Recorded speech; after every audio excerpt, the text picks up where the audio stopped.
c'est un peu préhistorique, ce que je vais dire, désolé, mais il y a un côté vendetta, oui, euh, contre ce cancer. Il a tué Clémentine, moi je veux sa peau.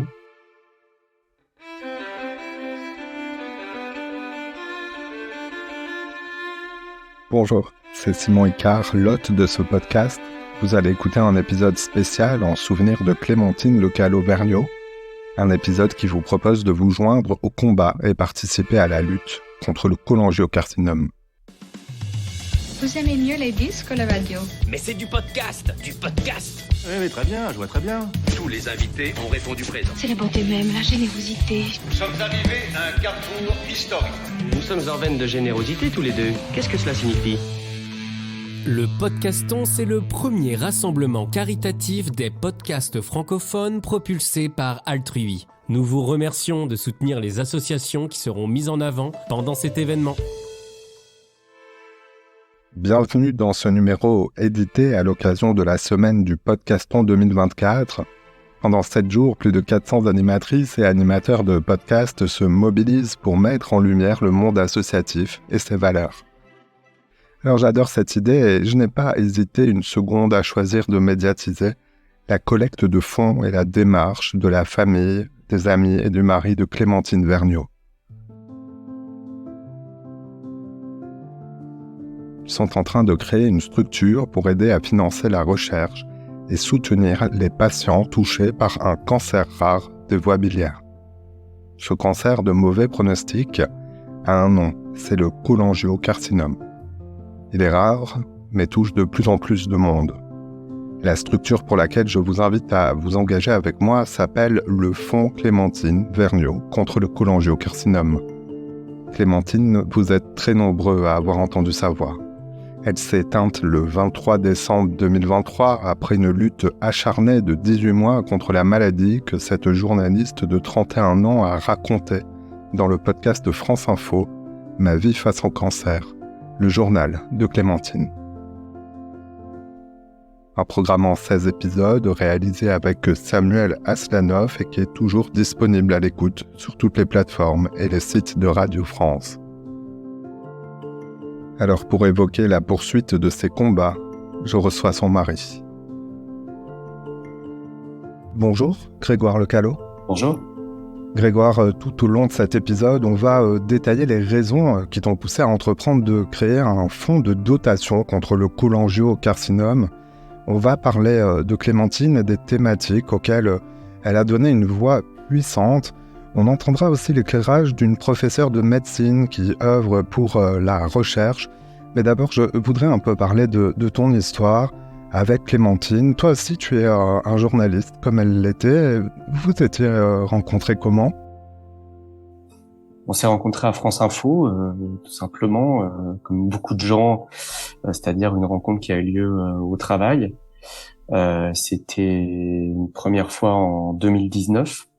Donc en fait, Clémentine sortait d'un accident de la circulation qui avait eu lieu l'année précédente. Et cet accident, elle avait laissé en fauteuil roulant. Et elle avait dû remonter la pente marche par marche, en fait.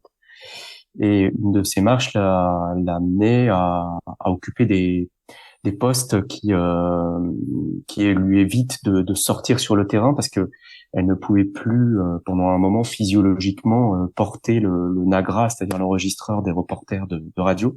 Donc elle est venue à France Info sur ces postes-là. On s'est rencontrés, on s'est plus. Seulement moi à l'époque j'étais engagé avec quelqu'un d'autre, donc à ce moment-là ça ne s'est pas fait. Entre-temps il y a eu le confinement et puis on s'est retrouvés l'année suivante et là cette fois j'étais libre et une amie de Clémentine qui posait la question lui a dit demande-lui vois si c'est toujours possible et puis en fait on s'est reparlé et tout a commencé dans le pire train de France, c'est-à-dire le Paris-Clermont. Donc train connu pour mettre des heures et des heures à rejoindre les deux villes et à produire des naufragés du rail en série. Et moi, ce jour-là, la radio m'avait envoyé à Clermont-Ferrand pour enregistrer une déclaration le lendemain matin du Premier ministre qui était Jean Castex à l'époque. Je ne sais pas si quelqu'un s'en souvient. Un peu. Et oui, il a marqué. Et donc j'ai pris ce train qui a mis 10 heures à rejoindre Clermont-Ferrand, qui s'est arrêté à chaque sanglier qui traversait la voie, qui a laissé passer tous les trains d'Europe devant lui. Et pendant ce temps-là, on échangeait des SMS avec Clémentine, d'abord quelques-uns, puis ça a duré comme ça toute la nuit. Et quand j'ai réussi à revenir de Clermont, parce qu'il y a eu un train dans l'autre sens qui lui a beaucoup mieux fonctionné, heureusement, on s'est retrouvé avec Clémentine. Et puis voilà, il s'est passé ce qui s'était pas passé l'année précédente. Et son histoire, elle la raconte. Alors, elle ne raconte pas son histoire d'amour, mais tu es aussi présent dans les interviews qu'elle donne, mais aussi dans son podcast. On va le voir, évidemment. Vous étiez déjà très amoureux, mais vous étiez encore un jeune couple, si je peux dire, quand même, avant qu'elle ne te dise au téléphone, j'ai peut-être un cancer. C'est avec ces mots qu'elle te contactait. On peut dire que cela a marqué un étape tournant dans sa vie, évidemment, mais aussi dans la tienne. J'aborde ce point car tu as choisi de continuer d'avancer avec elle. C'était vertigineux, sûrement.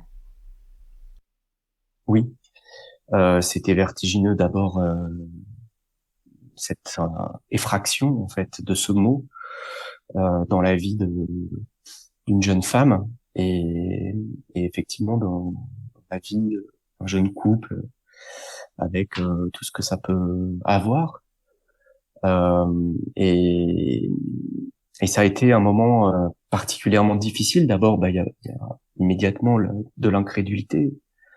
C'est pas possible. Enfin, elle avait 29 ans. On comprend pas. Enfin, qu'est-ce que c'est? Et puis, du coup, toutes les autres hypothèses prennent le pas. C'est-à-dire, le cancer devient la dernière possibilité. Et on cherche ce que ça peut être d'autre. Et puis petit à petit, au fil des jours, eh bien ces possibilités se sont invalidées et donc il n'y aurait plus resté que ce cancer. Moi, ça a été un moment où il a fallu que je prenne une décision tout de suite, très très vite, en quelques secondes, parce que j'ai compris que même si à ce moment-là précisément, j'espérais que ce soit autre chose, que de toute façon, il était absolument hors de question pour moi de laisser Clémentine toute seule face à ça. Ça aurait été un abandon et c'était impossible. C'était juste impossible. Donc c'est une décision qui n'a pas engagé que moi. Elle a engagé aussi d'autres personnes. Ça a été douloureux et vraiment ça a été une bascule, un tournant, oui. Et jusqu'à ce qu'on nomme ce cancer.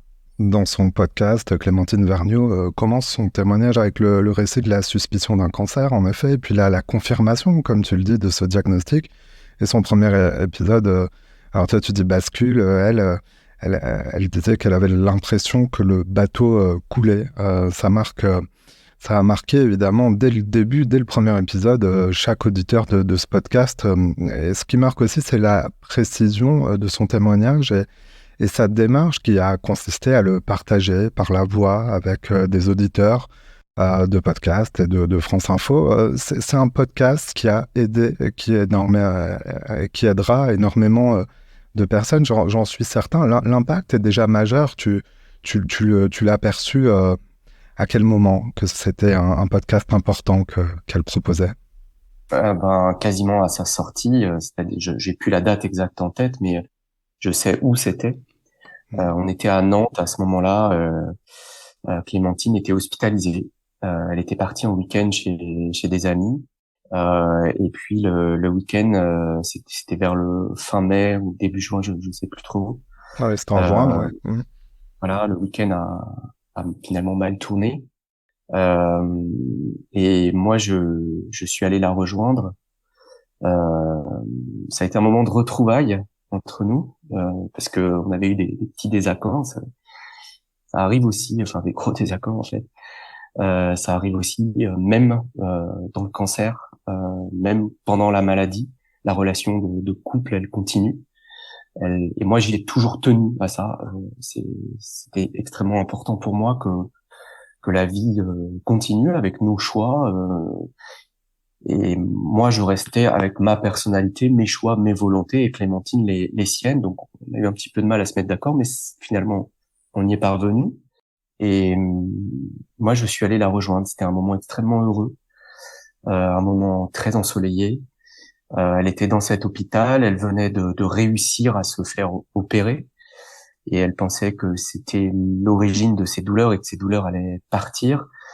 Elle était très heureuse d'avoir pu réussir cette opération. Elle en a pleuré de joie après, quand elle est sortie du bloc. Et là-dessus, son podcast est publié. Et dès le premier jour, on a le nombre de likes et de retweets qui explose véritablement. Et là, on comprend tous les deux, moi en regardant l'écran, parce que à ce moment-là, j'étais sorti, et Clémentine en voyant affluer les réactions, que ça allait être une énorme vague qui allait arriver. Et puis après, elle a été contactée par petit à petit des dizaines, des centaines de personnes. Et on a tout de suite vu que l'impact était majeur. C'est une question évidemment que Clémentine s'était posée, que France Info aussi s'était posée. C'était un podcast sur le cancer. C'est quand même un sujet dur, un sujet qu'on n'a pas envie de voir venir dans sa vie. Ça a été un pari que le directeur de la station a pris quand il a entendu le pilote du premier épisode, celui dont tu parles, hein, le bateau coule. Il a dit banco tout de suite, parce que ça a immédiatement parlé à l'homme de radio qu'il est. Il a compris que c'était un objet sonore et radiophonique unique. Et ça a touché les auditeurs parce que ce qu'elle raconte, c'est son histoire. Elle ne cherche pas d'autres exemples, mais elle l'explore avec son talent, qui est un talent de conteuse. Elle a toujours eu ce talent, Clémentine. Elle savait raconter et se raconter. Faut savoir qu'en entretien, comme elle disait, elle déchirait en permanence. Ça n'a pas empêché qu'elle a eu un peu de mal à se faire embaucher parce que le système de Radio France est ainsi fait, que les jeunes journalistes connaissent quelques galères. Mais à chaque fois, elle impressionnait ses interlocuteurs. Quand elle racontait ses reportages, c'était aussi, elle prenait son temps, elle savait raconter tout ce qui se passait autour d'elle, et elle savait exprimer ce qu'elle ressentait, et ça ne date pas de sa maladie. Donc elle avait ce talent naturel, inné, Clémentine, et ça lui a permis de faire de ce récit quelque chose qui a été droit au cœur des gens, d'abord parce qu'il a mis des mots sur la maladie pour ceux qui étaient concernés, que ce soit des proches ou des malades, et puis parce que c'est une histoire universelle d'une jeune femme face à la mort. La littérature en est pleine. Moi, j'ai beaucoup utilisé l'exemple de la Dame aux camélias d'Alexandre Dumas, mais c'est un thème qui nous touche tous et qui fait appel, au-delà même du cas de la maladie, à des idées, des choses qu'on a dans la tête qui sont extrêmement profondes. Et dans sa lutte, tu étais à ses côtés, et en étant son compagnon et en vivant cette épreuve, toi aussi tu t'es retrouvé à devenir ce que l'on appelle un proche aidant. Est-ce que dans ton histoire de vie à toi, le cancer, c'était quelque chose que tu avais eu à connaître, ou cela a été, tu allais de découverte en découverte aux côtés de Clémentine? Alors j'avais eu une première expérience avec le cancer qui était en 2020, le cancer du cerveau d'un ami très proche, un glioblastome, ce que les médecins surnomment Terminator, qui est mort en 2021, fin 2021, pratiquement presque 2 ans jour pour jour avant Clémentine. Et c'était un ami qui avait mon âge, la quarantaine d'années, donc on était très proches depuis longtemps. Donc ça a été une première expérience de cette maladie, mais pas à ce point, pas avec ce degré de proximité. Là, ce qui est arrivé, c'est que moi j'ai plongé avec elle, même si moi évidemment, je n'étais pas malade, je ne ressentais pas les souffrances physiques, mais l'image que j'ai dans la tête, c'est une patrouille, c'est 2 avions qui volent en formation. Clémentine, elle était au cœur du nuage d'orage, elle se prenait la foudre et la grêle. Et moi, chaque fois qu'elle tombait, j'avais l'impression de tomber. J'étais à l'extérieur, au-dessus d'elle, mais j'avais l'impression à chaque fois de voler à la même altitude. Parfois, quand elle remontait pour sortir du nuage, moi, je ne poussais pas assez vite et quelquefois, j'ai failli me la prendre. Mais en tout cas, quand Clémentine n'allait pas bien, moi, j'allais pas bien non plus. Mais c'était extrêmement intime. Je t'ai posé cette question car Clémentine témoignait avec force des à côté, des soins de son rapport aux autres, tu le disais, son rapport à la vie, aux choses qui ont profondément aussi évolué pour elle. Et j'imagine, donc, et tu le dis aussi autour d'elle, pour ses proches, sa famille, ses amis, son mari, les patients et leurs proches peuvent avoir besoin d'un soutien qui dépasse évidemment les soins. Comment tu l'as perçu Est-ce que vous vous êtes sentis isolés au-delà de l'amour que les uns les autres vous aviez l'un pour l'autre et la famille? Est-ce que vous vous êtes sentis isolés en dehors de la sphère médicale? Alors, oui et non. C'est-à-dire que non, parce que on a eu beaucoup de chance avec Clémentine et d'avoir des amis, des collègues qui ont toujours été extrêmement proches, qui ont vécu vraiment cette maladie par procuration avec nous, puisque Clémentine et moi, on était collègues, elle connaissait beaucoup de monde au sein du réseau Radio France, moi également. Donc, il y a eu une véritable solidarité, même identification, et sa mort a beaucoup marqué la radio, les collègues. D'ailleurs, c'est pour ça qu'il y a eu tous ces hommages. Ils ont toujours été là, toujours été proches. On s'est toujours on les a sentis toujours à côté. La famille, évidemment, ses parents, n'en parlons pas. Ils étaient complètement avec moi dans ce quatuor qu'on formait avec Clémentine. Donc, de ce point de vue-là, on a eu beaucoup de chance. Après, quel que soit le degré de proximité, il y a toujours une frontière que l'autre ne peut pas franchir. Il y a une frontière que moi, je ne pouvais pas franchir en allant vers Clémentine. Il y avait des choses qu'elle ne disait pas, qu'elle ressentait, et que moi, je ne ressentais pas, et sur laquelle je ne pouvais pas la rejoindre. C'est pourquoi, quelquefois, hein, parce que la relation, encore une fois, reste une relation humaine, quelquefois, il est arrivé qu'on se comprenne pas, qu'on n'ait pas les mêmes visions des choses à des moments identiques. Donc, il y a toujours un degré d'isolement. Et nous, vis-à-vis de l'extérieur, c'est une vie qui est difficile à toucher du doigt. Son podcast là a levé le voile là-dessus sur ce que c'était. Mais avant, personne ne peut comprendre ce que c'est le quotidien, tout ce qu'il implique, tout ce qui se passe. Et encore, ce podcast, il est parfois en dessous de la réalité, de ces moments de guerre,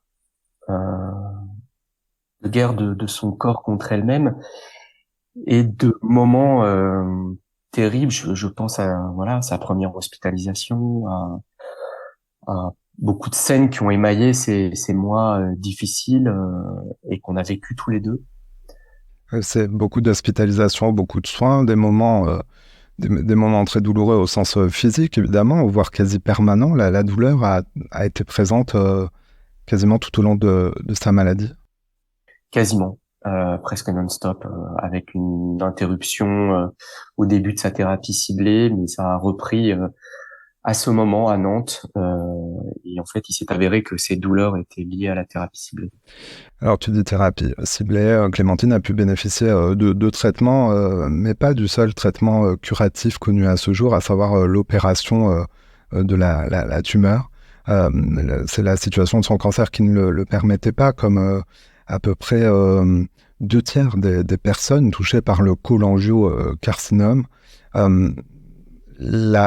La question des traitements, de l'accès aux traitements, L'a-t-elle perçue comme une patiente, évidemment, d'abord, mais aussi comme une journaliste? Parce que quand on écoute son podcast, on a l'impression qu'il y a eu beaucoup de recherches sur les possibilités. Comment elle abordait les perspectives de traitement? Alors c'est via l'équipe médicale de Paul Brousse qu'elle les a apportés, parce que c'est eux qui ont apporté ces possibilités de traitement, qui ont fait ces propositions et ce suivi. Nous, on ne connaissait pas les traitements. On ne savait pas comment on pouvait espérer, sinon soigner, du moins ralentir ou en tout cas contenir un cancer. L'objectif était et c'est l'objectif de beaucoup de traitements du cancer maintenant, de rendre ce cancer une maladie chronique. Ils appellent ça chroniciser, c'est un peu un barbarisme, mais c'est en faire une maladie chronique, évidemment lourde, mais qui puisse être gérée, c'est-à-dire mise sous contrôle par les traitements. Parmi ces traitements, elle a bénéficié donc de traitements. Tu vas nous en dire un peu plus, évidemment. Ça lui a permis d'avoir quel type de vie quotidienne pendant cette période de 18 mois? Alors les premiers traitements, une vie quotidienne très difficile. C'était des chimiothérapies associées à une immunothérapie. C'est un traitement qui est tout nouveau, enfin qui a été reconnu en 2022 seulement. Donc il était connu avant, mais il venait d'être officiellement reconnu comme une des lignes de traitement du cholangiocarcinome. C'est le brouillard. Alors les premières chimios se passent relativement bien. C'est à partir de la troisième où les choses ont commencé à se gâter, avec une fatigue extrême, presque des étourdissements, ce qu'on appelle le brouillard de chimio, beaucoup de vomissements également, une difficulté à avaler, à manger. Il fallait chercher ce qu'elle pouvait prendre, chercher des anti-vomitifs. Alors moi, comme je fais un peu de bateau, j'ai ces nausées-là, c'est des choses que je connaissais un peu, donc je lui ai fait prendre du gingembre confit pour essayer de couper la nausée, ce qui a sans doute rajouté à ses épreuves plutôt qu'autre chose. Donc on a essayé de trouver comme ça des traitements, mais ces vomissements se sont installés en fait, ils sont devenus des habitudes corporelles. Et il a fallu qu'elle consulte un hypnothérapeute après la chimiothérapie, alors qu'elle avait encore ces conséquences-là, pour que ces vomissements se cessent enfin. Et puis il y a eu la thérapie ciblée, donc à partir de février 2023. Et là, ça a été ce qu'elle a appelé sa deuxième chance avec la vie. C'est-à-dire que cette thérapie, c'était lourd, hein, c'était des cachets à prendre, beaucoup de cachets. C'était dans ce pilulier qu'elle décrit dans son podcast. Clémentine était quelqu'un d'extrêmement organisé, donc qui ratait jamais rien, qui avait beaucoup de mémoire et qui savait maîtriser tout ça. Et moyennant ces traitements, elle pouvait avoir quasiment une vie normale. Elle pouvait sortir, elle pouvait partir en voyage. D'ailleurs, on est partis tous les deux en voyage en Sicile. Jusqu'au dernier moment, quasiment, on n'était pas sûr parce qu'elle était encore hospitalisée. Donc, elle est sortie de l'hôpital et on a pris l'avion quasiment le lendemain ou le surlendemain, je sais plus. Mais et pendant tout ce voyage, elle n'a rien ressenti. Il y avait plus de douleur. Et on a vu surtout les métastases dans son cuir chevelu. Elles ont disparu en 15 jours. Elles se sont volatilisées. Et ça, c'était merveilleux.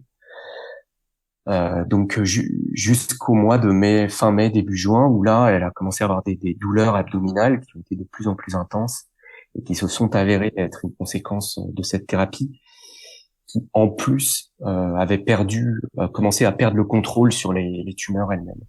Alors, ce sont des traitements assez récents, mais les progrès sont considérables et c'est grâce à la recherche. On va en parler tout au long de la suite de cet épisode. Mais malheureusement, à un moment donné, son médecin a dû lui proposer la fin de ces traitements-là. C'était donc le 28 novembre 2023. Elle le raconte elle-même, mais est-ce que tu peux nous dire quelle a été sa réaction? Le médecin est passé la voir et ils ont parlé tous les deux. C'est un constat qu'ils ont partagé. Ça n'a pas été une annonce de la part du professeur Hamel. Il a Ils ont discuté tous les deux et ils sont arrivés à la même conclusion. Clémentine se doutait depuis quelques semaines que le cancer avait pris trop d'avance et elle se demandait si elle avait le droit de lâcher la rampe. Et elle s'apercevait que, comme elle le disait elle-même, hein, je la cite, que de toute façon la rampe était devenue hors d'atteinte. Mais elle se sentait se soigner, c'est avoir une pression parce que c'est entreprendre une démarche et cette démarche, on veut qu'elle réussisse, il faut qu'elle réussisse. Il y a une pression psychologique pour que les soins fonctionnent. Et donc Clémentine, elle était soumise à ça. Et à chaque fois, à chaque échec, elle le vivait aussi difficilement difficilement physiquement parce que ces soins, ils sont lourds, c'est des opérations, par exemple, à subir, pour poser des prothèses biliaires en l'occurrence. C'est des chimios dont les conséquences sont incontrôlables, parfois, enfin, en tout cas imprévisibles, ça a été le cas, ou ne marchent pas, comme ça a été le cas de la toute dernière chimio. Donc il y a une angoisse en fait, un stress de ces traitements. Et il y a un moment où le chemin faisant, elle se rapproche de cette fin. Et donc quand le professeur a quitté la chambre, il y a eu de sa part un sentiment de soulagement parce qu'enfin elle était autorisée à lâcher, à ne plus montrer ce visage tout le temps de battante, même si elle refusait le mot. C'est quand même ce qu'on doit être quand on a des traitements. Parce qu'il faut que ça marche. On veut que ça marche. L'entourage veut que ça marche. Moi, le premier. Et moi, surtout, qui me suis toujours battu pour ça. Et elle s'est sentie soulagée parce que c'était un poids qui lui était retiré. Elle avait le droit de se laisser aller. Et moi, ce soulagement m'a fait énormément de mal parce que euh, voir une jeune femme de 31 ans soulagée parce qu'on lui dit qu'elle va mourir, ça vraiment, ça me reste là. C'est juste impossible. C'est impossible. C'est impossible et c'est un sentiment de révolte que tu es en train de transformer, on va le détailler, que tu es en train de transformer. Alors il y a déjà beaucoup d'accomplissements avec une cagnotte qui ne cesse de grandir, que tu es en train de transformer, j'ai envie de dire, de donner un sens à tout cela. Il s'est passé aussi en un peu moins d'un mois, je pense, entre l'arrêt des traitements spécifiques au cancer et sa disparition. Il s'est passé énormément de choses qu'elle raconte à ses auditeurs, des choses difficiles, mais aussi des choses magnifiques, intenses, et notamment où vous êtes mariés à l'hôpital. C'était avant. Ça, c'était au mois d'octobre, début octobre, en fait, après la chimiothérapie qui a fait suite à l'arrêt de sa thérapie ciblée.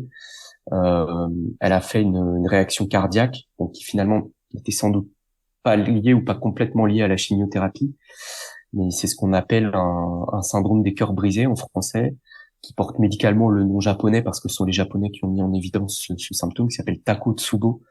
C'est le nom d'un engin de pêche.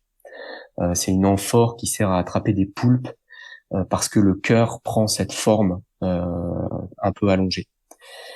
C'est lié donc à un choc psychologique a priori très important. Et dans son podcast, longtemps avec ses parents, on n'a pas vraiment compris ce qui s'était passé et pourquoi.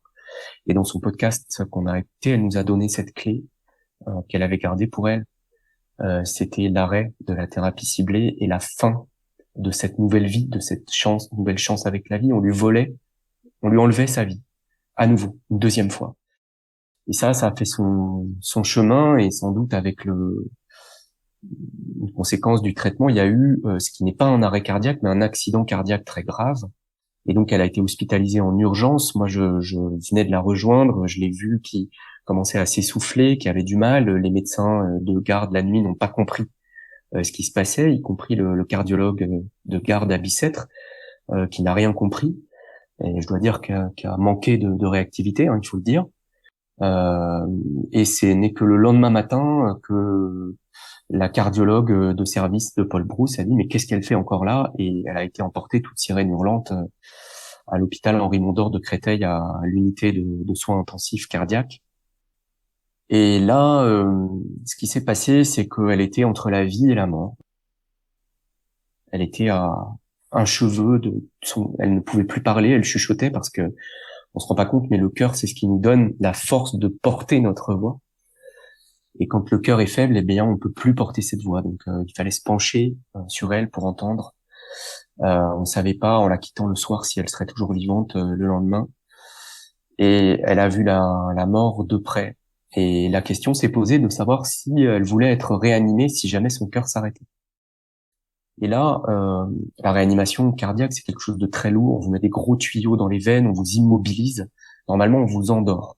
Et là, les médecins ont dit à Clémentine, on ne pourra pas vous endormir si vous êtes trop faible psychologiquement et physiquement. Donc, elle ne pouvait pas, elle n'était pas en mesure de répondre à cette question. Et c'est la raison pour laquelle les médecins ont fait appel à nous, en l'occurrence sa maman qui était arrivée et moi. On a eu une grande réunion avec l'ensemble de son équipe médicale, y compris l'équipe de Paul Brousse qui est venue exprès. Et tous, les uns après les autres, nous ont considérés comme des égaux et nous ont donné leur opinion, sans phare, franche, en nous laissant la décision entre nos mains, mais en nous donnant toutes les informations qui étaient possibles. Donc, évidemment, ce qui en découlait, c'est que la mettre en réanimation, c'était la tuer plus sûrement qu'autre chose. Et donc, l'option a été de laisser faire le médicament qu'il lui avait donné et la nature, en espérant que ce ne soit pas une toxicité liée à la chimiothérapie, auquel cas elle n'avait aucune chance. À la fin de ce tour de table, moi je me suis tourné vers sa psychologue qui n'avait rien dit et je lui ai dit, vous, quelle est votre opinion?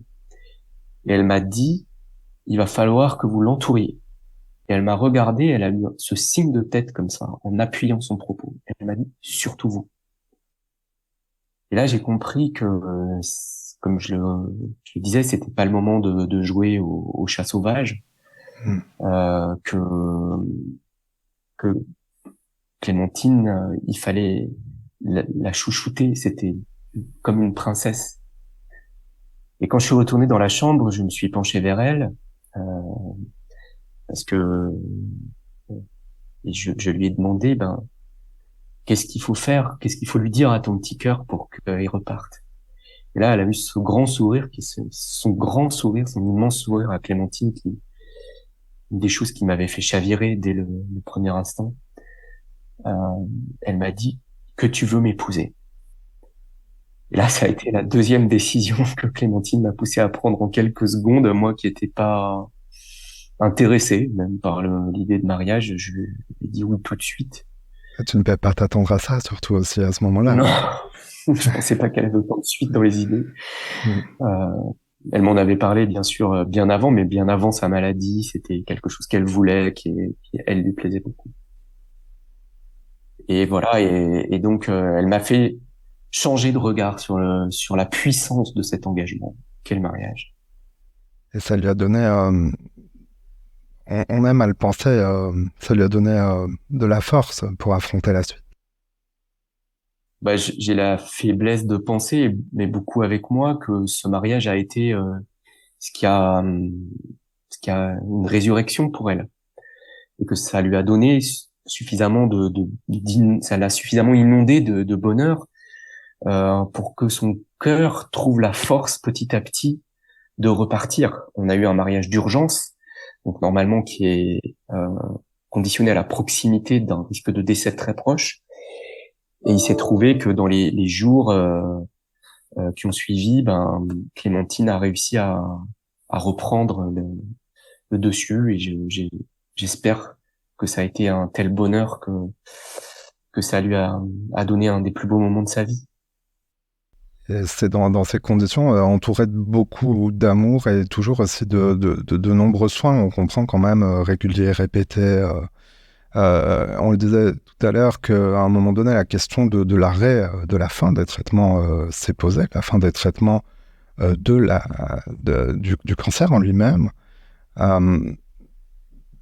On a parlé de cette notion de soulagement que tu as évoqué, et de ce sentiment de révolte que moi j'ai entendu dans ta voix. Ça t'a donné je pense, un élan important pour aborder la suite. Cette révolte, c'est important pour toi, cette colère? Oui, il y a un côté, c'est un peu préhistorique, hein, ce que je vais dire, désolé, mais il y a un côté vendetta, oui, euh, contre ce cancer. Il a tué Clémentine, moi je veux sa peau, tout simplement, aussi bêtement et primitivement que ça. Euh, et, et donc dès avant son décès, j'ai eu cette envie de construire quelque chose qui allait au-delà, entre guillemets, de simples dons, ce qui sont jamais simples. C'est toujours un geste important. Euh, mais c'est ce qu'avait demandé Clémentine. Elle voulait pas de fleurs à son enterrement et des dons. Donc, on a quand même évidemment eu des fleurs à son enterrement parce que pour nous, sinon, ça aurait été un peu trop. Enfin, ça l'était déjà trop. Bien sûr. Mais là, c'était insupportable. Euh, et en termes de dons, bah, le jour de son enterrement, on a lancé cette cagnotte. Et j'en avais parlé avec le professeur Hamel en lui demandant ce qu'on pouvait faire. On en a discuté tous les deux parce que j'étais allé le voir la semaine précédente, sa mort, en disant, mais en gros, qu'est-ce qu'on peut faire pour revenir en arrière? Est-ce qu'on peut revenir en arrière? Parce que même si moi, honnêtement, sur toute cette dernière période, je me rendais pas compte. Il y a eu des portes de coupe-feu qui se sont fermées dans mon cerveau. Et je me rendais pas totalement compte de ce qui était en train de se passer. Sinon, je me serais effondré, en fait. Et je n'aurais pas pu, je pense, peut-être être un soutien, ou en tout cas, je l'aurais inquiété plus encore qu'elle ne l'était. Et je ne voulais pas lui montrer ce désarroi que parfois j'ai ressenti. Quand je ressentais les larmes monter, j'allais me cacher dans l'escalier pour pleurer. Parce que j'avais peur que ça l'inquiète encore plus. Mais peut-être que j'ai eu tort, et peut-être que j'aurais dû aussi lui montrer cette peine. Mais bon. Euh, Tu as parlé au professeur Hamel dans la semaine qui précédait. Sa disparition, c'était le 23 décembre 2023. Et tu avais déjà donc en tête, tu nous disais, de vouloir faire quelque chose pour revenir en arrière. Mais je comprends aussi déjà cette notion de vouloir faire la peau à ce cancer. Tu as ouvert une cagnotte, tu le disais, au moment où on se parle, cette cagnotte a déjà dépassé les 80 000 euros et on voit que vous n'êtes pas seul, qu'on voit la puissance et l'impact de cette démarche, car plus de 1700 personnes ont déjà donné. Je vous invite à aller regarder cette cagnotte, même si vous ne pouvez pas ou vous ne souhaitez pas y contribuer, parce que il y a aussi énormément de témoignages dans la partie des commentaires, et on perçoit que ce moment très difficile que chacun a vécu ensemble dans votre famille, dans votre couple, a aussi été partagé, bien sûr, au-delà, mais on comprend qu'il faut aller plus loin, qu'il faut donner un sens. Et ce sont mes mots, je ne sais pas si ce sont les tiens. Toi, tu parlais de vendetta, mais poursuivre cet engagement, quels sont les objectifs que tu t'es donnés en voulant donc créer le fonds Clémentine Vergniaud contre le cholangiocarcinome? Ou plutôt, dis-nous l'objectif ou les deux principaux objectifs que tu lui destines à ce fonds. Alors, au départ, on savait pas trop. Moi, ce que je voulais, c'était réunir des fonds importants pour la recherche et financer l'équivalent d'une année de recherche. Puis le professeur Nouzillet nous a expliqué qu'on pouvait financer une thèse et que c'était 130 000 euros. Donc on s'est fixé finalement cet objectif après en avoir discuté. Et la réflexion s'est poursuivie avec le professeur Nouzillet, avec aussi des responsables d'une association de patients qui s'appelle Espoir Pancréas et qui est tournée vers le cancer du pancréas, parce que la femme du président est décédée de cette maladie, qui est une association qui a de l'expérience, qui a déjà 400 membres, qui s'est déjà tournée vers la sphère médicale. Donc, petit à petit, l'organisation que prendra cette espèce de trépied, parce qu'un trépied, c'est solide, s'est dessinée et aujourd'hui, je pense qu'elle arrive à une phase de maturation. C'est-à-dire que on va avoir en parallèle deux associations qui vont agir sur des terrains différents, qui vont lutter contre le cholangiocarcinome. La première, c'est l'association médicale de chercheurs qui s'appelle ACABI, qui a pour but de coordonner les recherches contre le cholangiocarcinome. Il y en a relativement peu, c'est un cancer rare, hein, mais c'est un cancer, voire le seul cancer dont la mortalité, la létalité est en augmentation sur les patients et l'incidence augmente également sans qu'on puisse se l'expliquer totalement. Donc, ces chercheurs vont coordonner les recherches, l'aspect recherche médicale. Et puis, à côté, il y a tout un travail d'information, de prévention, de lobbying aussi, qui est là le travail d'une association de patients. Et en France, sur le cholangiocarcinome, il n'en existe pas. Il y en a des très actives aux États-Unis, en Angleterre, mais en France, il y en a pas. Et donc, Espoir Pancréas va créer, sans mauvais jeu de mots, pardon, une branche voie biliaire qui va faire ce travail de sensibilisation auprès du public et auprès des médecins, notamment des généralistes qui sont la porte d'entrée des malades. C'est le premier contact des malades avec la médecine. Et c'est crucial parce que, évidemment, c'est un cancer qui doit être détecté le plus tôt possible pour avoir une chance d'être opérable. Parce qu'avoir une chance d'être opérable, c'est l'unique chance de survie à l'heure actuelle. Il y a quelques malades qui ont des très bons résultats avec les traitements, mais c'est statistiquement peu important, presque nul. Donc, il faut pouvoir opérer. Donc, ces deux associations, elles vont fonctionner parallèlement. Et le troisième pied du trépied, ça va être ce fonds de dotation qui va aller chercher des financements pour irriguer ces deux branches d'action, l'action médicale, action de prévention. Et donc, on a choisi ce format parce que de fonds de dotation, parce que juridiquement, ça permet des dons défiscalisés. Et c'est comme ça, c'est la nature des sociétés humaines. Les particuliers ne demandent rien en général pour donner, c'est ce qui a lieu pour la cagnotte, mais quand on veut approcher des structures, des entreprises, des fondations, il faut leur permettre de défiscaliser leurs dons. Oui.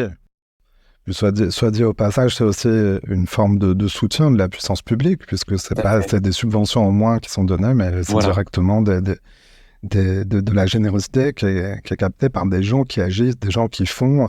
Oui.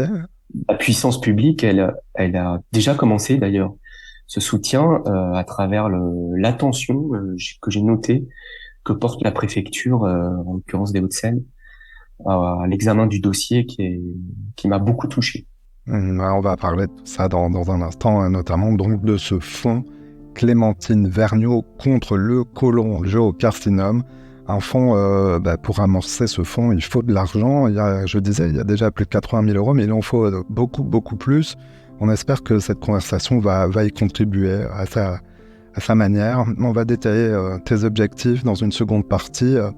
Grégoire, je te propose qu'on marque une petite pause dans cet entretien et qu'on écoute la conversation que j'ai eue, et tu l'as citée, avec une voix qui compte beaucoup sur le sujet de la recherche. Elle est professeure de médecine, elle est chercheure, elle travaille à l'Institut Curie et elle est donc la présidente de l'association ACABI. Elle s'appelle Cindy Neuzillet. Je lui ai demandé de nous apporter un éclairage scientifique sur les enjeux qui entourent la recherche. J'ai posé des questions concrètes, des questions simples. Je te propose qu'on se retrouve juste après. Bonjour Cindy Neuzillet. Bonjour Simon. Tu es professeur de médecine, hépato-gastro-entérologue, responsable oncologie à l'Institut Curie. Tu es une spécialiste des cancers digestifs. Tu es la présidente aussi de l'association ACABI. Cela veut dire Association pour l'étude des cancers et affections des voies biliaires. C'est une structure fondée en 2018 qui réunit des médecins, cliniciens, des chercheurs qui agissent tous sur la thématique des voies biliaires. J'ai voulu parler avec toi dans cet épisode dans le but de bien comprendre l'importance de la recherche médicale afin de combattre le cholangiocarcinome. Tu nous diras ce qu'est concrètement ce cancer des voies biliaires, quelles sont les pistes de recherche donc et les traitements qui existent. Mais d'abord, je crois pouvoir dire que comme moi, une partie très importante de nos auditeurs a entendu parler pour la première fois du cholangiocarcinome grâce à un podcast, au podcast très touchant de Clémentine Vergniaud, un podcast proposé par France Info, réalisé avec Samuel Aslanov, qui a obtenu un large écho auprès du public francophone depuis sa sortie. C'était en juin 2023. Tu as écouté son histoire, 2 fois même, tu viens de me dire, juste avant qu'on commence. Ce podcast s'appelle « Ma vie face au cancer », le journal de Clémentine. C'est un témoignage poignant, très informatif aussi. Clémentine voulait que cette démarche, qui est à la fois intime, mais aussi très journalistique, soit utile. Cela a-t-il touché aussi le monde médical ? Oui, tout à fait. Je pense que l'objectif qu'elle avait de laisser une trace par ce podcast a tout à fait été atteint. Elle a permis de mettre en lumière ce cancer dont on ne parle pas beaucoup, en effet, puisque c'est un cancer rare, mais qui touche de plus en plus de personnes.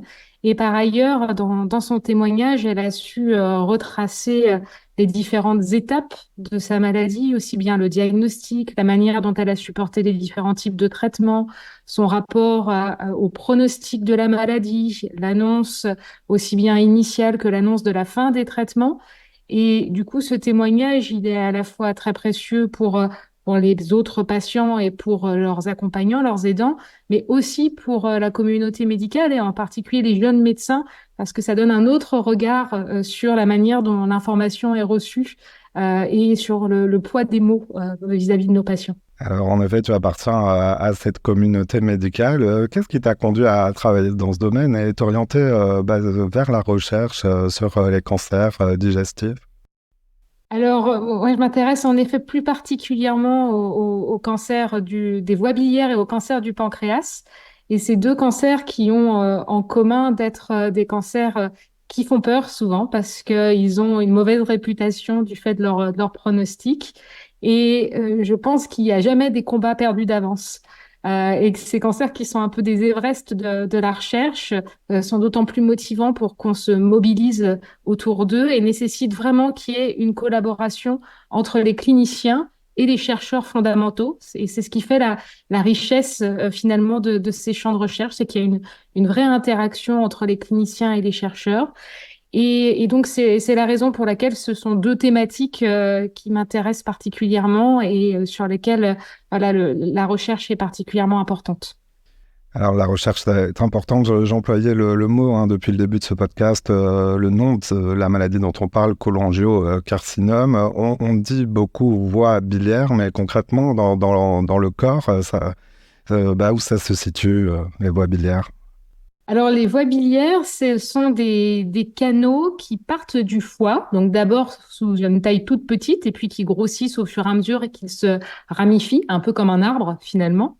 Et donc, cet arbre converge vers un tronc, qui est la voie biliaire principale, qui rejoint le tube digestif au niveau du tout début de l'intestin grêle, juste après l'estomac. Et ces canaux biliaires, leur objectif, c'est de conduire la bile qui est produite par le foie et qui a un rôle notamment dans la digestion des aliments. Le cholangiocarcinome, c'est un cancer rare, c'est-à-dire qu'il ne touche qu'une faible proportion de la population, mais aussi une faible proportion en comparaison à d'autres cancers. Je lisais que par cancer rare, on entend généralement des cancers dont l'incidence est inférieure à 6 cas pour 100 000 personnes. Dans le cas du cholangiocarcinome, c'est encore beaucoup moins. De 1 à 2 cas pour 100 000, si j'ai bien lu. C'est ça, on est autour en fait de 2000 à 4000 cas chaque année en France de ce type de cancer. Alors en sachant que c'est pas le cas partout dans le monde, par exemple, dans les régions d'Asie, il y a l'Asie du Sud-Est, ce sont des maladies qui sont beaucoup plus fréquentes parce qu'il existe des formes qui sont liées à des parasites qui peuvent infecter le foie.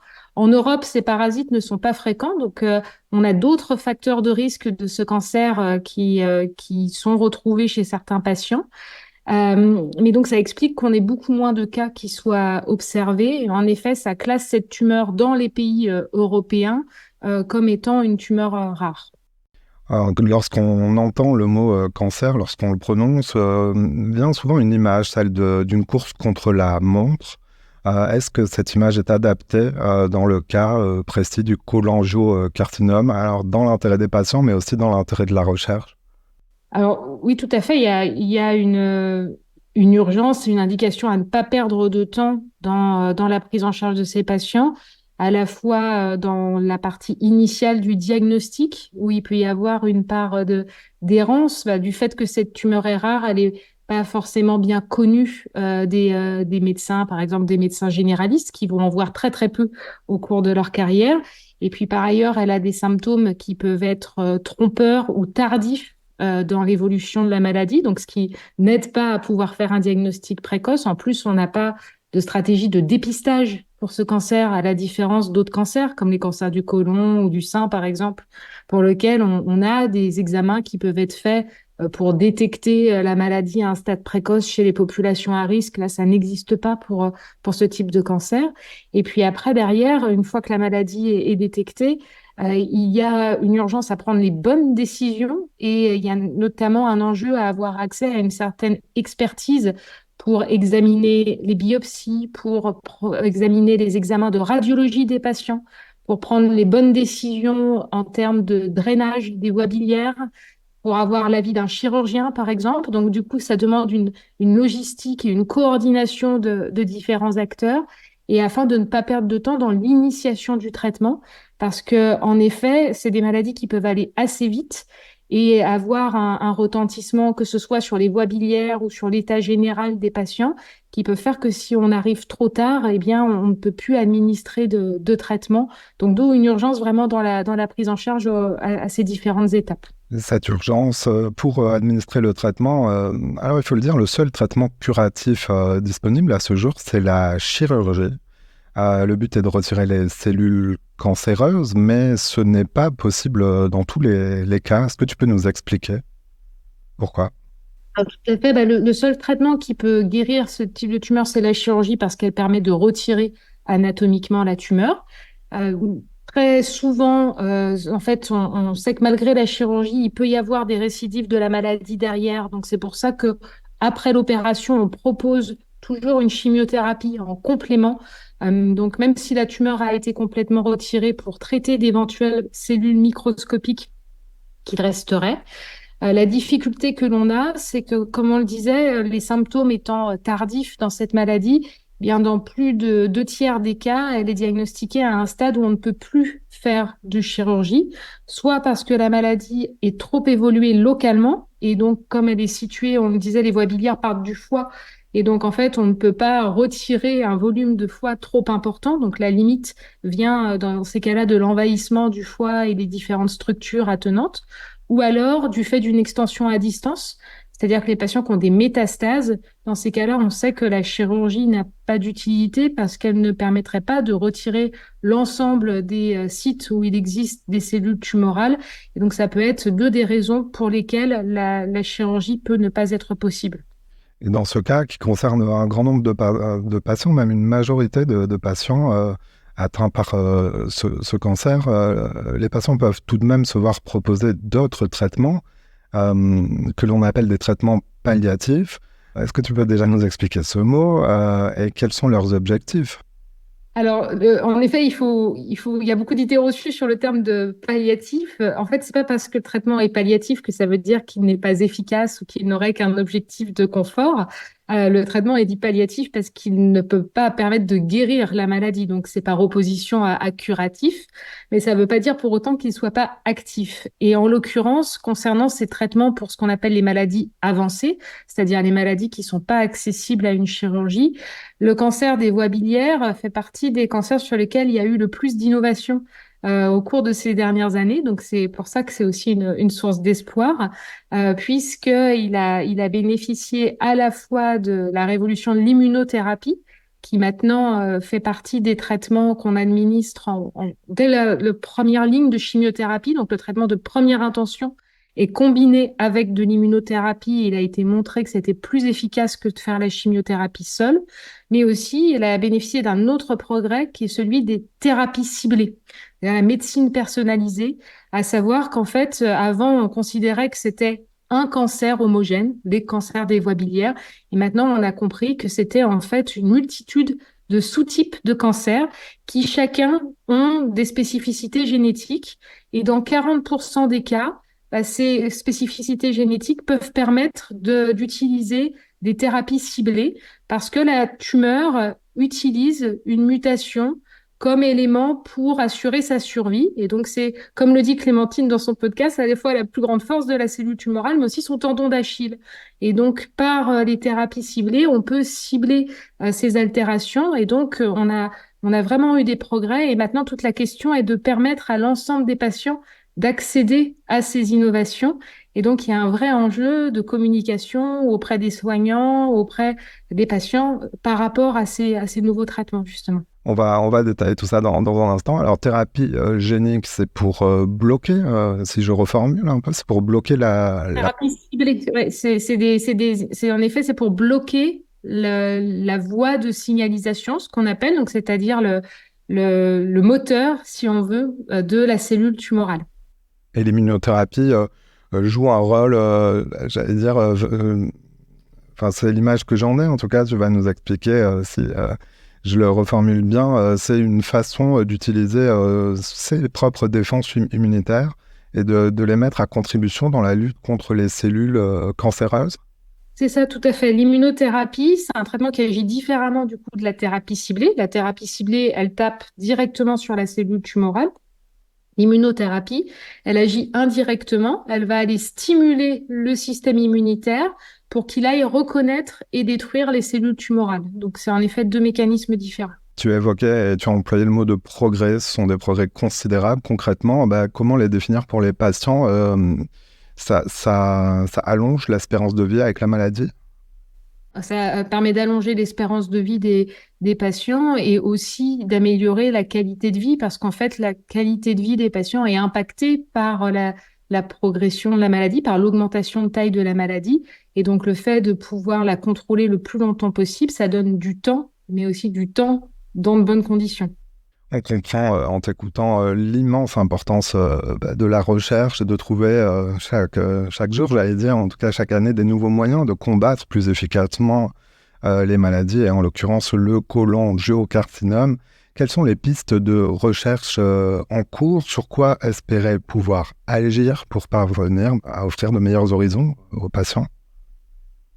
Alors, il y a beaucoup de pistes de recherche différentes. Alors, si on veut les classer, on peut partir en fait un peu comme des poupées russes. Partir d'abord de la cellule tumorale, puis de son environnement autour et enfin en arriver à l'échelle du patient. Donc au niveau de la cellule tumorale, on a parlé de la compréhension de ces anomalies génétiques qui lui permettent de survivre. Donc il y a déjà plusieurs thérapies ciblées qui ont été identifiées, mais il y en a de nouvelles qui sont en développement. Donc, on découvre régulièrement de nouvelles altérations et pour lesquelles il y a des inhibiteurs, des petites molécules pour les bloquer qui sont développées et évaluées dans des essais cliniques. Ensuite, concernant le micro-environnement, c'est parce qu'en fait, la cellule tumorale, elle n'est pas toute seule dans les cancers des voies biliaires. Elle est entourée par une sorte de forteresse, de gangue fibreuse qu'on appelle le micro-environnement. Et donc, en fait, cette gangue fibreuse, elle est formée par des fibroblastes, par des cellules inflammatoires. Et en comprenant mieux la manière dont la cellule tumorale dialogue avec son environnement autour, ça peut aussi permettre d'identifier de nouvelles pistes thérapeutiques. Donc, c'est aussi un champ de la recherche. C'est aussi un champ pour essayer de comprendre quels sont les patients qui profitent le plus de l'immunothérapie. Parce qu'en fait, quand on regarde les études qui ont évalué l'immunothérapie, le bénéfice, il n'est pas le même chez tous les patients. On n'arrive pas bien à expliquer cette différence de bénéfice. Donc, ça pourrait permettre de mieux sélectionner les patients, de donner le bon traitement, plus ciblé pour les patients. Le dernier point de la poupée russe, c'était l'échelle de l'hôte, l'échelle du patient en lui-même. Et ça, c'est pour insister sur le fait qu'il y a beaucoup de recherche qui se fait autour du domaine des soins de support, c'est-à-dire tout ce qui est autour des traitements spécifiques contre le cancer pour viser à faire en sorte de traiter donc les problèmes de jaunisse, de perte de poids, de fatigue, donc autour de la nutrition, de l'activité physique, et qui sont des éléments qu'il ne faut pas négliger parce qu'ils jouent un rôle très important à la fois dans la manière dont on supporte les traitements, parce que quand on est plus fragile, on fait plus de complications, donc tout ce qui va renforcer l'organisme va être positif de ce point de vue-là, et ça a aussi un rôle important tant sur la qualité de vie que sur la survie. Donc il faut prendre en compte toutes ces dimensions finalement de la maladie. On émet ce podcast depuis la France. Je le disais, tu travailles à l'Institut Curie, donc c'est près de Paris. Est-ce qu'on sait dire combien il y a d'équipes en France, en Europe ou dans le monde qui travaillent sur ce type de recherche? Alors en France, il n'y a pas beaucoup d'équipes qui travaillent sur le cancer des voies biliaires. Il y en a moins d'une dizaine. Donc, en effet, par rapport à d'autres cancers comme les cancers colorectaux ou les cancers du sein, c'est un territoire qui est beaucoup moins exploré. Mais de la même manière que pour le cancer du pancréas, justement, il y a une volonté d'essayer de se mettre en réseau pour mettre nos efforts en commun, pour faire avancer les choses plus vite. Et c'était notre objectif quand on a créé justement l'association Akabi, de pouvoir faire se connaître entre eux à la fois les cliniciens et les chercheurs qui travaillent sur cette thématique. Les causes de ce type de cancer, tu le disais un peu tout à l'heure, sont mal connues et donc il est généralement diagnostiqué à un stade avancé, ce qui en fait un cancer de mauvais pronostic. Son taux de survie à 5 ans est compris entre 20 et 50% après une opération. On se dit que l'urgence, c'est aussi de progresser peut-être sur l'identification des causes en elles-mêmes. Est-ce possible? Y a-t-il là aussi des démarches entreprises?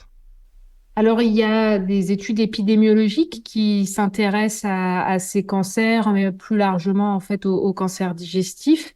Comme on le disait, il y a des formes de ces cancers liés à des parasites qu'on voit en Asie, mais qu'on voit pas en fait en Europe. Donc en Europe, c'est d'autres facteurs de risque qui sont impliqués.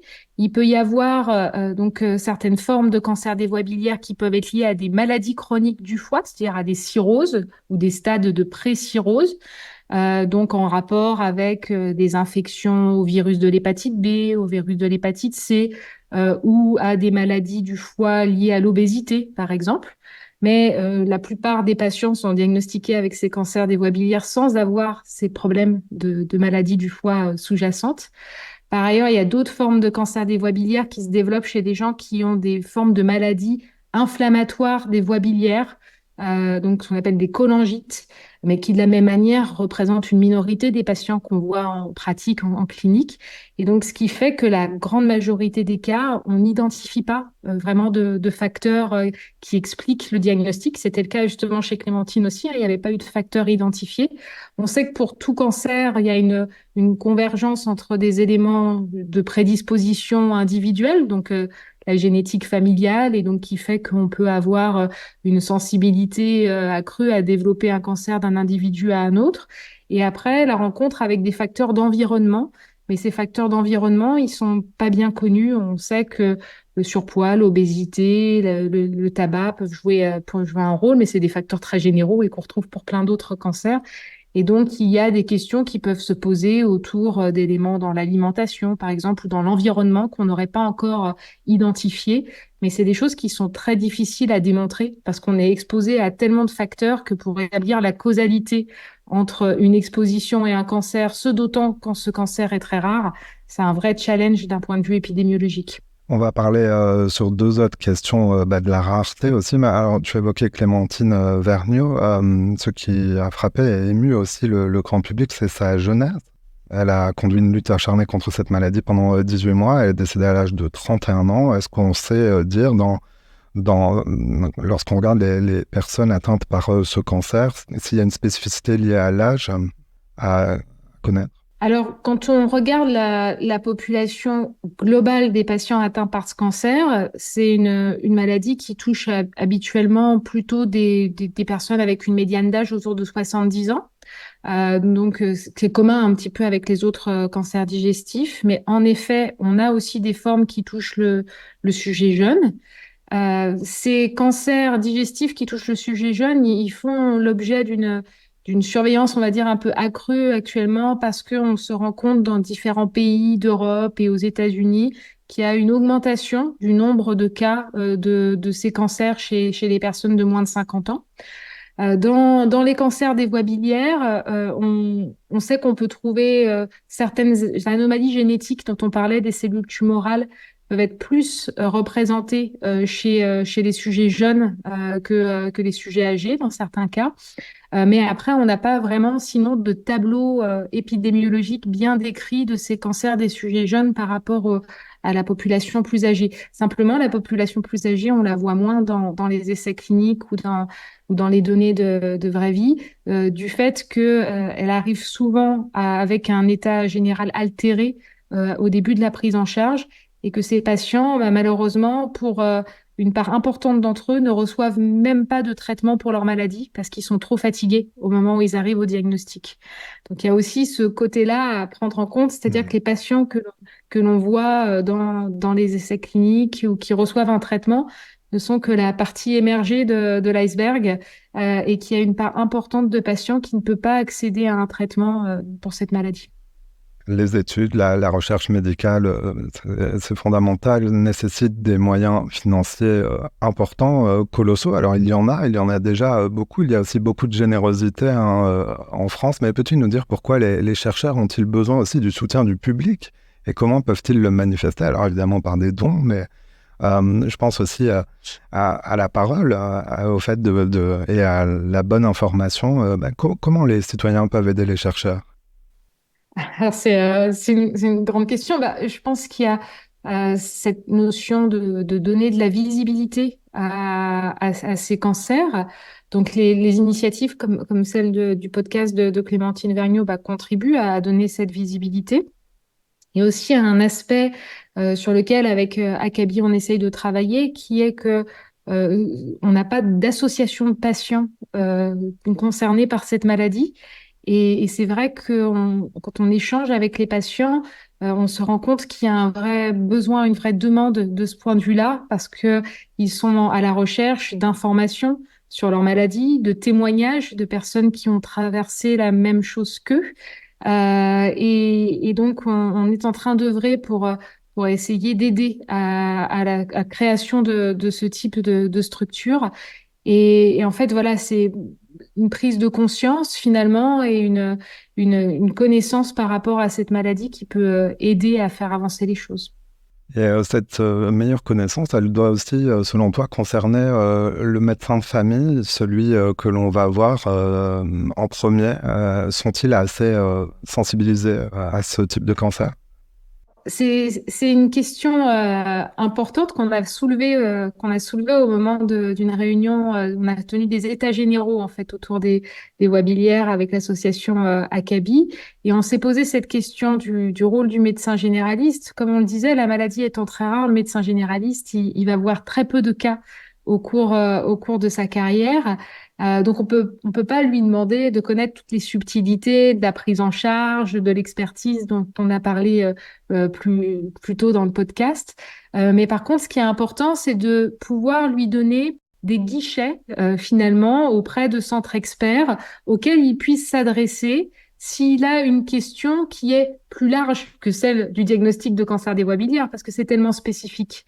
Mais en fait, l'idée, c'est d'avoir dans ce guichet une porte d'entrée qui soit une question plus large, par exemple, des perturbations du bilan du foie inexpliquées ou la découverte d'une lésion dans le foie dont on ne connaît pas encore la nature, et de pouvoir adresser dans ces cas-là le patient ou prendre contact avec l'expert très rapidement pour ne pas perdre de temps.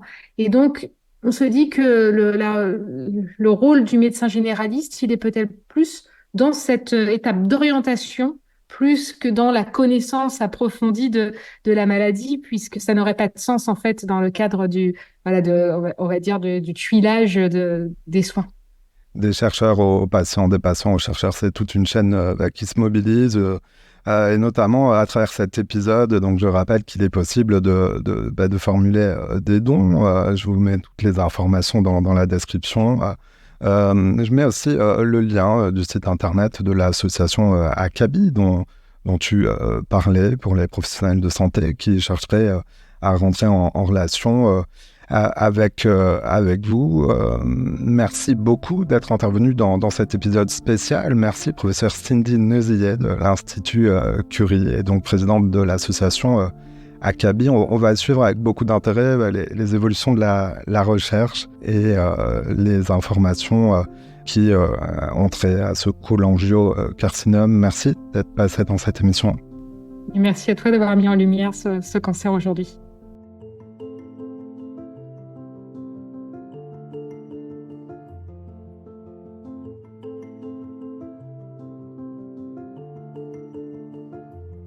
Vous écoutez la dernière partie d'un épisode spécial de Ces voix qu'il faut entendre, consacré au fonds Clémentine Vergnaud contre le cholangiocarcinome. Un épisode réalisé dans le cadre du podcaston, dans le but de faire connaître ce combat et de tenter de lever donc des fonds supplémentaires.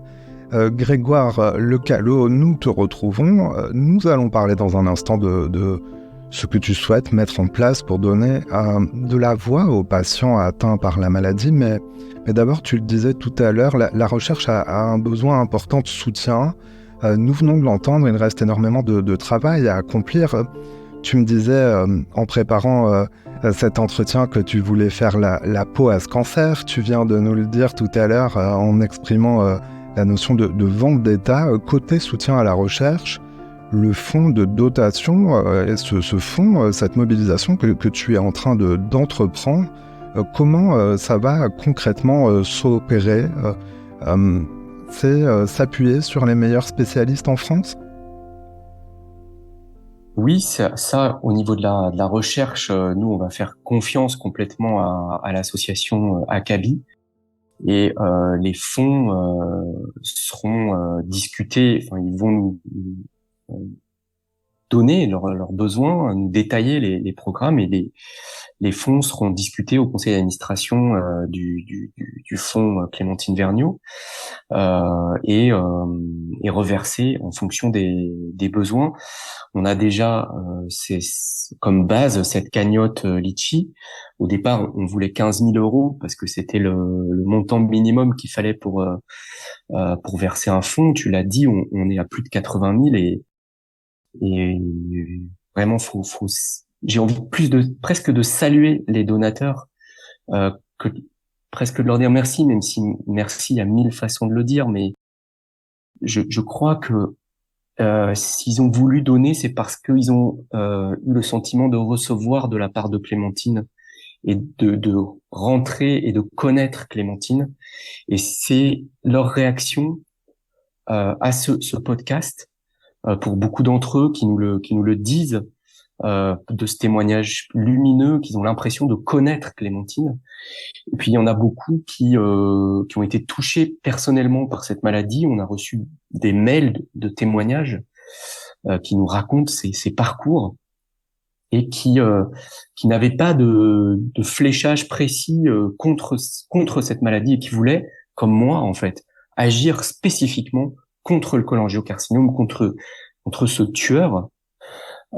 Et ça leur donne la possibilité de le faire, d'exprimer, et ils le font, ce geste, aussi pour les personnes qui sont décédées. Donc ces fonds, ils vont être répartis en fonction des priorités d'Akabi. Une des premières, je pense, sera de constituer, de fabriquer un site internet qui va nous permettre de communiquer vis-à-vis à la fois du grand public et des populations médicales, sur lequel on aura les 3 structures de ce trépied dont je t'ai parlé, et avec des modules qui existent déjà d'explication, de sensibilisation, c'est la première priorité, pour que la prévention de ce cancer passe mieux, parce que les vies que j'espère on pourra sauver, c'est d'abord ceux qui arrivent dans le parcours de la maladie et qui, en étant pris à temps, eh bien, auront plus de chances de s'en sortir, et derrière, ça augmentera le nombre de personnes qui verront ce que Clémentine souhaitait, c'est-à-dire tout simplement leur vie continuer. Et avec ce fonds de soutien à la recherche, le but est donc de renforcer l'action de chercheurs et non pas de constituer en tant que tel une équipe de recherche. Tout à fait. Nous, on n'a pas voulu s'isoler parce que d'abord, on ne connaissait pas ce milieu. Donc, on a voulu travailler avec ceux qui étaient impliqués depuis de longues années dans la recherche contre le cancer. Nous, on ne fait qu'arriver. Il y a énormément de structures. Les plus connues sont les grandes fondations, l'ARC, la Ligue, etc., qui se battent contre cette maladie depuis des années. Et donc, on va s'appuyer sur tous ces savoirs, tous ces gens qui sont là, parce que moi, ce que je veux, je veux pas qu'on parle simplement de Clémentine ou du fond. Je veux des résultats. Je veux qu'on y arrive. Je veux qu'on s'appuie sur les meilleures recherches possibles pour avoir des résultats en termes de nouveaux traitements, mais aussi en termes de validation des traitements qui existent déjà et qui aujourd'hui sont à la peine parce que les autorités sanitaires, les plus hautes autorités sanitaires de ce pays mettent beaucoup de temps avant parfois de valider des traitements qui pourraient avoir une chance de se battre contre le cancer de certains malades parce que ce sont des maladies rares, parce que ces traitements concernent en plus des mutations génétiques qui elles-mêmes sont rares. Donc, c'est difficile pour les médecins de constituer des grandes cohortes d'essais randomisés, très, très normés comme ça, comme le demande la HAS. Ils savent qu'il y a des résultats sur certaines molécules, mais parfois, ils ne peuvent pas les donner aux patients parce que le patient ne peut pas se les payer, parce qu'on parle de traitements qui coûtent plusieurs milliers d'euros parfois par semaine. Les traitements anticancéreux sont des traitements extrêmement coûteux. Donc, s'il n'y a pas de remboursement, s'il n'y a pas d'aide, parfois les médecins se trouvent dans l'impossibilité, et ça c'est absolument terrible, de donner cette chance aux malades. Donc, on veut aussi agir, quand je te parlais aussi d'action envers les pouvoirs publics, c'est aussi dans ce sens-là, dans le sens d'une meilleure prise en compte de ce qu'est la réalité du combat contre le cancer aujourd'hui. Et dans la poursuite de ce qu'on perçoit de l'impact du podcast de Clémentine, il s'agit donc de donner de la voix, plus de voix et plus de puissance encore aux patients, à leurs familles aussi, puisqu'il n'y a, tu le disais, il n'y a pas d'association de patients qui est constituée. Là, c'est aussi l'autre axe. De nombreuses personnes ont pu mieux percevoir l'ensemble des aspects de la vie avec un cancer, tel que celui dont on parle. L'écho qu'il a reçu dans le grand public est considérable, on l'a dit tout au long de cette émission, et tu viens de nous le dire, de nombreux patients ont fait savoir qu'ils s'étaient sentis représentés par Clémentine. Est-ce que tu peux nous dire un peu plus de choses sur cette future association de patients? Quel sera son objectif finalement? C'est de défendre les intérêts des patients, mais comment? Alors, ce sera double. D'une part, ce sera que les patients qui sont touchés par cette maladie, qui sont souvent désemparés, aient une structure dédiée vers laquelle se tourner. Parce que c'est quand même rassurant, ça montre que à l'intérieur de cette structure, il y a des gens qui peuvent leur parler, qui peuvent peut-être répondre à leurs questions de manière parfois un peu plus libre que dans des entretiens avec leurs oncologues, parce qu'il y a des enjeux de traitement. Alors évidemment, il faut faire très attention parce que il faut faire attention à ce qu'on dit, il faut pas aller au-delà de ce que dit l'oncologue de la personne, parce que c'est lui qui connaît le dossier médical. Mais il y a une parole qui va être un petit peu plus libre des malades, une possibilité de se renseigner, d'avoir un endroit centralisé pour trouver des informations sur les traitements, leurs conséquences, le parcours de soins, les aides possibles aussi, parce que ça c'est une chose qu'on n'a pas évoquée, mais on a eu beaucoup de difficultés à trouver les aides auxquelles on avait droit, les aides sociales. Et il a fallu, c'est uniquement l'assistante sociale de l'hôpital Henri Mondor, donc on parle là du mois d'octobre dernier, au moment où Clémentine fait son accident cardiaque, qui nous a appris qu'on avait droit à des soins infirmiers à domicile, à un encadrement par une association qui pouvait nous aider dans les moments difficiles qu'on rencontrait quand Clémentine était à domicile. Tout ça, on ne le savait pas. Et donc, parce que il y a trop de distance parfois avec certaines structures, soit des grandes fondations, soit des structures publiques. soit tout simplement ça dépend de l'assistante sociale sur qui vous tombez. En l'occurrence, celle de Paul Brousse n'est pas montrée très efficace. Ouais, puis il n'est pas facile de connaître ses droits de manière générale, alors encore plus lorsqu'on souffre d'une maladie et qu'on est focalisé sur les soins. Il faut savoir que des droits, il y en a quand même, et il y en a quand même beaucoup, et que ça peut vraiment soulager. Donc, d'être un lieu où les malades puissent trouver à la fois une écoute et des informations, ça c'est très important. Et puis cette association de patients, elle va aussi parler aux médecins, justement, parce que ce cancer est rare. Les médecins généralistes souvent rencontrent très peu de cas dans leur carrière, voire pas du tout. Et c'est peut-être ce qui est arrivé à Clémentine au départ. Elle est tombée sur un médecin qui n'était pas très sensibilisé à ça, et ça peut se comprendre de voir arriver une jeune femme de 29 ans, extrêmement sportive. Il va pas spontanément aller penser à un cancer. Donc c'est dire aux milieux médicaux, attention, ce cancer existe, il faut le mettre dans la liste des choses possibles, même s'il est rare, c'est possible, ça arrive, et quand ça arrive, c'est dévastateur. Et c'est absolument terrible, c'est une question de vie ou de mort. Donc il faut absolument, dès qu'on a la moindre suspicion que ce qu'on voit devant nous est autre chose que peut-être la première hypothèse, il faut y penser. Il faut que ce soit parmi les hypothèses possibles et faire donc les examens qui permettent de détecter le plus tôt possible la présence de cette tumeur, parce que elle est extrêmement traîtresse. Elle se développe en silence, sans signe, et au moment où les premières douleurs apparaissent, il faut aller très très très très vite pour rester opérable. Et la professeure nous le disait, hein, c'est d'autant plus important qu'il n'y a pas de stratégie possible de dépistage actuellement, comme pour le cancer du sein. Ce sont toute une série d'examens très spécifiques qu'il faut faire, mais pour ça, il faut donc avoir une suspicion et avoir besoin, donc, en effet, de chercher un diagnostic. Et donc, cela peut aussi occasionner des pertes de chance, ce qu'on peut appeler une errance diagnostique. Il faut, en effet... tu le dis, renforcer l'information de toutes les parties prenantes, à commencer par les médecins généralistes. La professeure nous le disait. J'ai posé cette question à Cindy Neusillet, comment les citoyens peuvent aider justement les chercheurs. Elle nous disait, on a entendu, elle nous disait, en parler aussi, faire savoir tout ça, c'est important.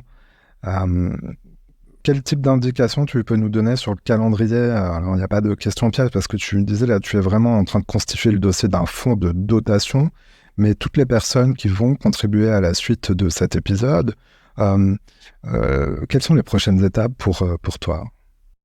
La prochaine, c'est la constitution officielle du fonds qui va arriver, j'espère, entre fin mars et début avril.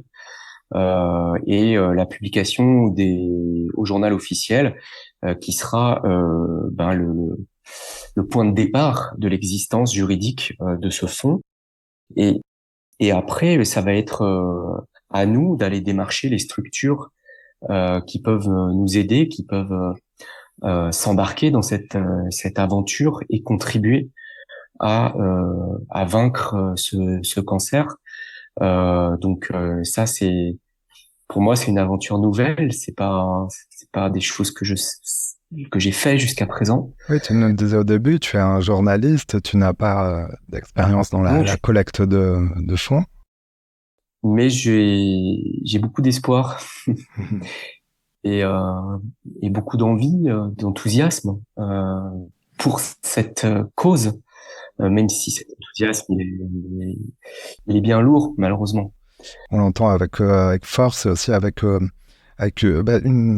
détermination dans ta voix, et aussi dans le choix de ce mot de vendetta, mais on entend aussi que tu n'es pas tout seul, qu'il y a les proches, les amis de Clémentine, ses auditeurs, beaucoup de membres de la communauté médicale aussi, j'en suis certain, qui se sont sentis proches, même sans la connaître, à travers l'écoute de ce podcast. Évidemment, c'est un autre moyen de soutenir cette cause, c'est de continuer à partager, écouter et diffuser le podcast de Clémentine Vergniaud. Je mets toutes les informations dans la description de cet épisode. Grégoire, je ne sais pas si je te l'ai dit, mais à la fin de cette émission, j'ai l'habitude de poser une question que j'appelle la question bonus. C'est-à-dire que comme le podcast s'appelle « Ces voix qu'il faut entendre », je demande un peu à chaque invité de nous recommander une voix qu'il ou elle nous conseillerait d'entendre. Est-ce que tu veux nous conseiller une voix à entendre? Ça a été une question très facile parce que en faisant tous ces allers-retours à l'hôpital, en allant voir Clémentine, j'ai écouté beaucoup de podcasts. Et moi, la voix que je recommande d'entendre, c'est celle de Joseph Kessel, l'écrivain, journaliste, à travers un podcast qui s'appelle Les 1001 vies de Joseph Kessel, un podcast de France Culture, et qui raconte la vie de cet écrivain, mais qui diffuse de larges extraits de ses interviews. D'abord, cette vie, elle est extraordinaire, c'est un roman à soi tout seul, et puis elle est extraordinairement profonde. Joseph Kessel a aussi fait face à la mort précoce de sa première épouse, et c'est quelque chose qui l'a marqué à travers ses œuvres, et il ne l'a jamais oublié. Et c'était un homme d'une très grande générosité de sa personnalité. Et puis il y a cette voix qui est une voix très haut perché, comme ça, très chaude, grave, de cet homme très grand. C'est tout son corps en fait qui est dans sa voix. Et moi, au cours d'une de ses interviews, il a dit une chose que j'ai notée et qui me suivra toute ma vie en fait. Et peut-être même après. Il dit « Heureux je ne suis pas, mais je remercie le destin de m'avoir offert la vie qu'il m'a offerte. » C'est une petite phrase toute simple, mais je trouve qu'elle résonne à l'infini. Grégoire Lecalot, merci beaucoup. Tu es toi aussi une voix à entendre. On peut te suivre aussi sur les réseaux sociaux pour garder le lien avec toi et donc évidemment suivre les étapes de la poursuite de ce combat si important et plein de sens. On compte sur la générosité des auditrices, des auditeurs pour contribuer à cette lutte, à cette vendetta. Toutes les infos pratiques sont à retrouver dans les notes de l'épisode. Merci Grégoire d'être passé dans cette émission. Merci à toi et puis merci à tous les auditeurs qui nous accompagneront tout au long de cette écoute.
Voilà, c'est la fin de cet épisode. S'il vous a plu, notez-le, partagez-le ou parlez-en autour de vous. Pour entendre les prochaines voix que je mets en avant et ne manquez aucun épisode, abonnez-vous sur votre plateforme de podcast préférée. À bientôt.